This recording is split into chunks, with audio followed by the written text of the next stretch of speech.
ተመልካቾች ወደ ሌላኛው በዝርዝር ወደምንመለከተው መረጃችን እናምራለን። ሲንቄ ባንክ ከኢትዮ ቴሌኮም ጋር በመተባበር ሁሉን አካታች የፋይናንስ አገልግሎት ለማረጋገጥ የሚያስችል ዋቢ የተሰኘ አዲስ የብድር አገልግሎት በይፋ አስጀምሯል። የብድር አገልግሎቱም የፋይናንስ አቅርቦት ለሚያስፈልጋቸው ሁሉ እንደቀረበ ተገልጿል። ባልደረባችን ልዑል አለማየሁ በዚህ መርሃ ግብር ላይ ተገኝቶ የሚከተለውን ዘገባ አሰናድቷል። እሱን ተከታትለን እንምጣ።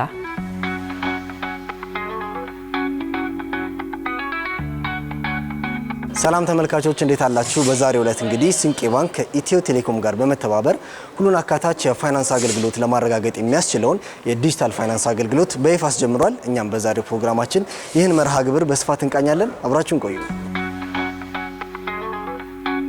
ኢትዮ ቴሌኮም ዲጂታል ኢትዮጵያን እውን ለማድረግ በርካታ ስራዎችን እየሰራ ነው። ከመደበኛ የቴሌኮም አገልግሎት ባሻገር ብሎ በመላው ሀገራችን የቴሌኮም አገልግሎትን እንደዚሁም የዲጂታል ሶሉሽኖችን እያስፋፋ ይገኛል።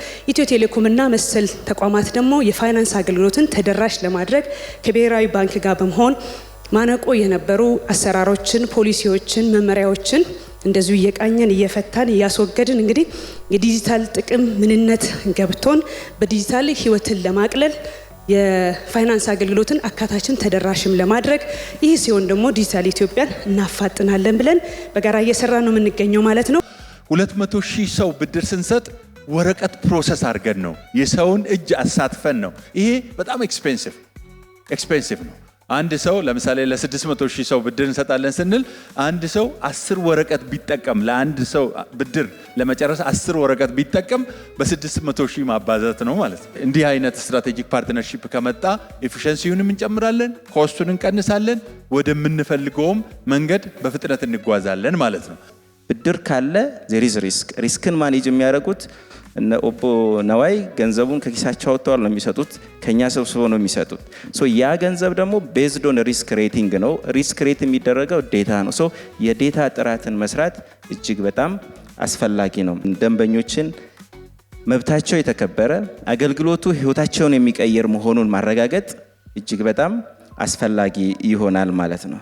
ኢትዮ ቴሌኮም ከሲንቄ ባንክ ጋር በመተባበር ዋቢ የተሰኘ አዲስ የብድር ፕሮዳክት በይፋ ያስተዋወቀ ሲሆን ለብድር አገልግሎቱም 15 ቢሊዮን ብር እንደተመደበና ገንዘቡም የፋይናንስ አቅርቦት ለሚያስፈልጋቸው ግለሰቦች፣ ለጥቃቅንና አነስተኛ ኢንተርፕራይዞች እንዲሁም ለዲቫይስ ፋይናንሲንግ እንደሚውልም ዋና ስራ አስፈጻሚዋ ገልጸዋል። ይህ 15 ቢሊዮን ፈንድ ለምንድን ነው የተዘጋጀው ካላችሁኝ ወደ 10 ቢሊዮን የሚሆነው ክፍተት አለ ያልነው በሀገራችን ከፍተኛ የኢኮኖሚ እንቅስቃሴ ውስጥ ያሉት ትናንሽ ያልናቸው ኢንተርፕራይዞችን ኢምፓወር ለማድረግ ነው ማለት ነው። እነሱን ኢምፓወር ስናደርግ ብዙ የስራ እድል እንፈጥራለን፣ ብዙ ችግሮችን እንፈታለን። በገጠርም በከተማም ያሉ እንደዚህ አይነት ኢንተርፕራይዞችን ማስፋት እንችላለን ማለት ነው። ሁለተኛው የዲቫይስ ፋይናንሲንግ ነው። ዲቫይስ ፋይናንሲንግ ቀደም ብዬ እንደገለጽኩላችሁ በጣም ትንሽ የሚመስል ግን ችግሩ ብዙ መዘዝ የሚያመጣ ነው። እጃቸው ላይ ቀፎ የሌላቸው ዜጎች ነገ የሚገለሉት ከሃሎ ከማለት ብቻ አይደለም፣ ከብዙ አገልግሎት ውጭ ነው የሚሆኑት። ስለዚህ ለዚህም ወደ 4 ቢሊዮን ብር እንደዚሁ መድበናል ማለት ነው። ሲንቄ ፈንድ ያደርገናል። ኢትዮ ቴሌኮም ቴክኖሎጂውን ያቀርባል። ከደንበኞች የሚጠበቀው ይህን ዲቫይስ ለመውሰድ አፍሮንት ፔመንት የሚሆነው በጣም ዝቅተኛ ነው፣ ወደ 20% ይሆናል። የቀረውን በረጅም ጊዜ ክፍያ ሲንቄ ዋስ ይሆናችኋል፣ ዋቢ ይሆናችኋል ማለት ነው። እንደዚሁም ለግለሰቦች ወደ 1.3 የሚሆን ቢሊዮን ፈንድ ተመድቧል ማለት ነው። እንግዲህ ይሄ አጋርነት ለዚህ ነው አንድ ደረጃ ወይም ከፍ ወዳለ የፋይናንስ አገልግሎትን ለሁሉም ብለን ለተነሳንበት ሀገራዊ ራዕይ ትልቅ ፋይዳ ይኖረዋል ብለን የምናስበው ማለት ነው። ሲንቄ ወቢ የሚል አዲስ ፕሮዳክት ይዞ መጥተዋል ማለት ነው። ወቢ ማለት በኦሮምኛ ነው ቃሉ ዋስ ማለት ነው። የችግር ቀን ደራሽ ሆኖ ሚረዳ ማለት ነው። ለምሳሌ በትልቁ ዲቫይስ ፋይናንሲንጉን በምናይበት ጊዜ አንድ ብቻ አይደለም፣ ሞባይል ብቻ አይደለም፣ በርካታ ነገሮችን መሸጥ ይቻላል። ሌላ ዓለም ላይ ሰው ገንዘብ ቆጥቦ አይደለም፣ ራሱ ኪሱ ውስጥ አጠራቅሞ አይደለም የሆነ ነገር የሚገዛው፣ ከባንክ ጋር ተሳስረው ነው። ይህን ብድር የሚያገኙት ደግሞ ሲንቄ ጋር እየመጡ ከዚህ ቀደም እንደሚያደርጉት በየብራንቹ ጊዜ የሲንቄም የደንበኞችም ጊዜ ባክኖ አይደለም። ልዩ የሚያደርገው እጃቸው ላይ ባለው የሞባይል ቀፎ አማካኝነት የኤስኤምኢ የስሞል ኤንድ ሚዲየም ኢንተርፕራይዝ ሎን ያገኛሉ ማለት ነው። ብዙ ወጣቶች አሉን በራሳቸው ብዙ ሀሳብ ያላቸው ምርታቸውን ሀሳባቸውን ወደ ገበያ ማውጣት የሚፈልጉ እንደዚህ በፋይናንስ ካገዝናቸው በየከተማው ያሉ ወጣቶች ስራ ይፈጠርላቸዋል ብለን እናስባለን። የኛ የተቋማት የአመራሮች አንደኛው ድርሻ እንዲህ አይነት ሪሶርሶችን አቀናይቶ በመጠቀም ችግሮችን መፍታት ነው ብለን ስለምናምን ነው በዚህ ልክ ይዘን የመጣ ነው ማለት ነው። ከውጪ ድርጅት ጋር በደንብ ስራ ሰርተን መጨረሻ አድርሰነዋል። ከኢትዮ ቴሌኮም ጋር መሬት ማውረድ እንችላለን ማለት ነው። ይሄ ከመጣ እዚህ ላይ የሚነገድ መዓት ነገሮች ይመጣሉ ማለት ነው። ህዝባችን ገንዘብ ኪስ ውስጥ ይዞ መሰቃየት ለሌብነት፣ ለአይጥ፣ ለብል፣ ለምናምን አይጋለጥም ማለት ነው። የሚሰረቅ የለም ምን የለም ማለት ነው።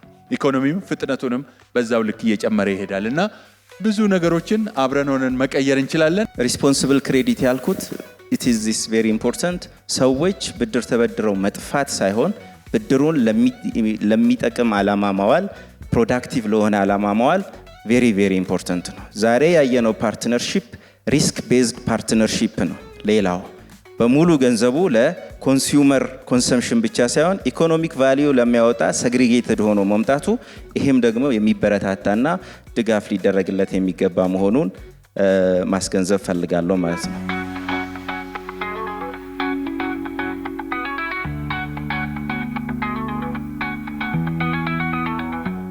የሀገራችንን የፋይናንስ ሁኔታ ሁላችሁም እንደምትገነዘቡት ቁጠባ ከአርሶ አደሩ ከአርብቶ አደሩ አነስተኛ ኑሮ ካለው የገጠር ማህበረሰብ ይሰበሰብና ብድር የሚያገኘው ግን ከተማ ላይ ያለው ትላልቅ አቅም ያለው ኢንቨስተር ነው የነበረው ከዚህ በፊት ማለት ነው። ከዚህ የተነሳ የፋይናንስ ሂደታችን የፍትሃዊነቱ ጉዳይ ጥያቄ ውስጥ የሚገባ ስለሆነ ገንዘብ ደግሞ 80% ወደ ሆነው አርሶ አደራችን ጋር ካልደረሰ የምርት ሂደቱን ማፋጠን አይቻልም። ገንዘብ ገጠር ይግባ፣ ፓርትነርሺፑም የተሳካ ይሁን ለማለት ነው። አመሰግናለሁ።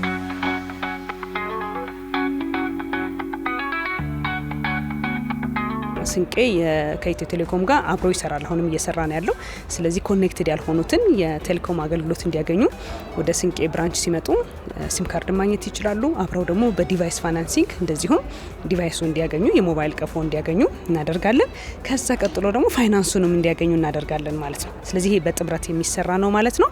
ስለዚህ ሰፋ ያለው ማህበረሰብ በተለይ ደግሞ ተካታች ያልነበረውን የሚያካትት ማዕቀፍ ነው ማለት ነው። ስምምነት ነው ማለት ነው። ስለዚህ አርሶ አደሩን ለመድረስ የወሰድነውን አይነት እርምጃ ሌሎቹንም እንደዚሁ ተደራሽ ለማድረግ ሰፋ ባለው መልኩ ተደራሽ ያልሆነ የተለያየ ማህበረሰብ ክፍል አለ።